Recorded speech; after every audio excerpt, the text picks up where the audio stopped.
Accessibility is not only modifications to the built environment, like ramps or wider doorways. These are without a doubt essential accessibility features. What I'm here to talk about today is that accessibility is more than that. Many of us here agree that accessibility cannot simply be a guideline or a checkbox. People with disabilities know that accessibility shapes how we live our lives today and every day. Accessibility determines whether we move through the world with confidence and support or with fear and isolation. To tell you what that means, I want to share a story. Her name is Rose.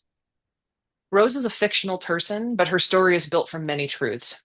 Rose represents the many people whose stories I've heard over the years as an advocate, as a former community support worker, as a fellow disabled person, and most often as a friend.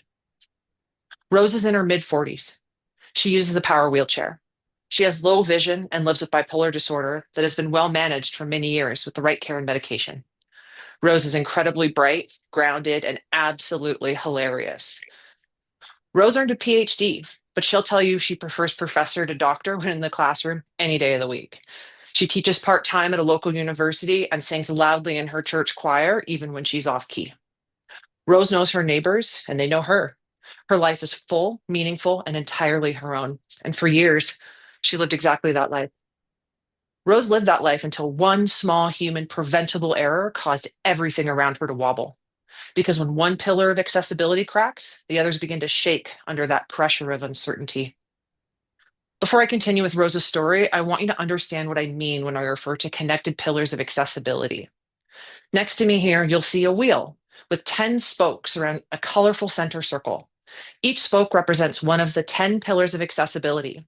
The pillars are represented as spokes to show that they are interconnected and rely on each other. Each spoke is numbered 1 through 10, each with a different color, and at the end of each spoke is a circle with a black on white simple icon representing each pillar. I'm going to list each pillar 1 to 10: employment, transportation, housing, procurement, justice, programs and services, education, health, communications, and the built environment. Like spokes on a manual wheelchair, if one or more is damaged or removed, the entire wheel is unstable. This can result in the wheel collapsing, causing harm to the user relying on that wheel.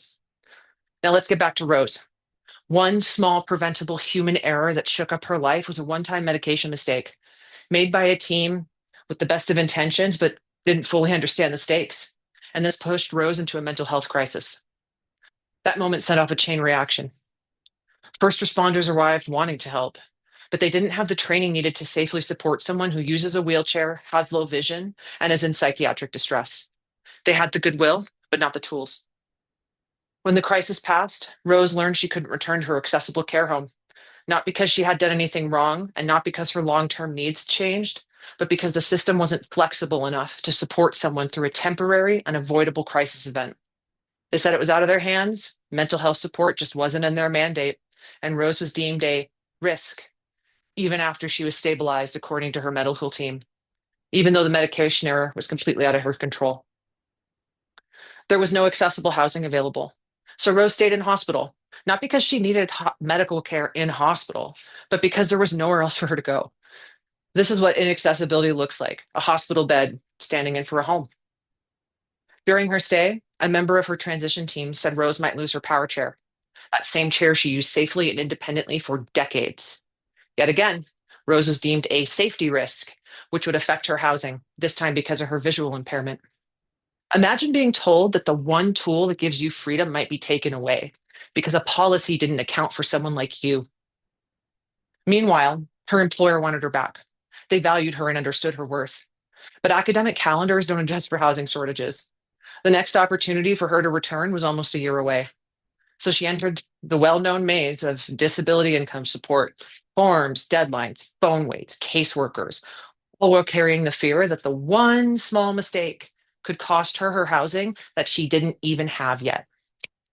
Accessibility isn't just can you get into the building, it's also can your life hold together when life happens. With a strong patient advocate, Rose was able to keep her power chair after a series of tests to prove that she could use it safely. No add ons like proximity sensors for wheelchair users with low vision were procured for her. Eventually, housing was found, but it was in a seniors facility, far away from Rose's community, far from her friends, and far from the church that had been her spiritual home for years. Her new local church wasn't accessible. Her old church became a long, exhausting trip away. She attended online and was grateful for it. The screens did provide connection, but they didn't provide the belonging that Rose yearned for in her spiritual life.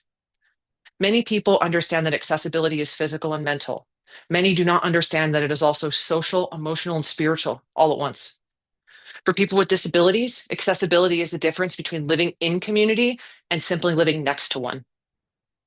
It was Rose's first week in her new care home, and she had been out and about with her family, learning her new neighborhood, and she was still feeling confident, but also really cautious about this new environment. So when Rose went out to catch her scheduled accessible bus for a medical appointment, she noticed that the sidewalk had no tactile paving, no textured indicators to let her feel where that curb cut was. Rose relied on the sound of the bus, her careful survey of the area with her white cane, to find that curb cut amongst fresh piles of snow. But without tactile cues, she misjudged the edge and she fell. Rose was injured, badly. She returned to the hospital, not because of her disability, but because her environment was not designed with her accessibility in mind. Her housing program lacked walkout support services for areas where the environment was inaccessible. One small patch of tactile paving could have changed the outcome entirely. When one spoke and this wheel over here cracks, the others strain under that pressure. When several fail, the structure collapses and people fall. They fall and get hurt. They fall through the cracks in our social system, and they fall into unrecognizable lives that were forced upon them. Rose's story shows us that accessibility is not 10 separate categories. It's one connected life supported by these many systems: employment, transportation, housing, procurement, justice, programs and services, education, health, communications, and the built environment. Rose's story and so many like hers reveal that Alberta's approach to accessibility hinders everyday Albertans from understanding what accessibility actually means. We aim to change that conversation in Alberta because accessibility is more than you think. Accessibility more than you think is not a slogan. It's both an invitation and a challenge. It asks us to stop framing disability as a problem and start recognizing inaccessible systems as what they are: inhumane. It reminds us that accessibility is a public responsibility. So, what does this look like in practice? Accessibility means training first responders, healthcare workers, program leaders, and service providers with intersectional knowledge, grounded in the reality of lived experiences of people with disabilities with a variety of other identities.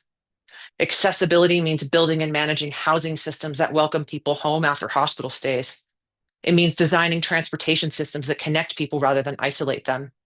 It means workplaces that hold space for people's realities instead of closing doors even unintentionally.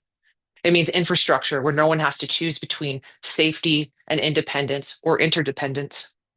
So, right now, right here, I call on you to bear witness to the many stories behind Rose and Albertans like her: stories of talent, joy, isolation, frustration, stories of fear, humor, belonging, and pain, and stories of strength and anger, hope, and determination.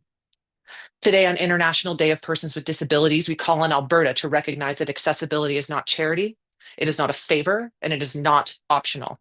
Accessibility is a human right. And we call on Alberta to recognize this right.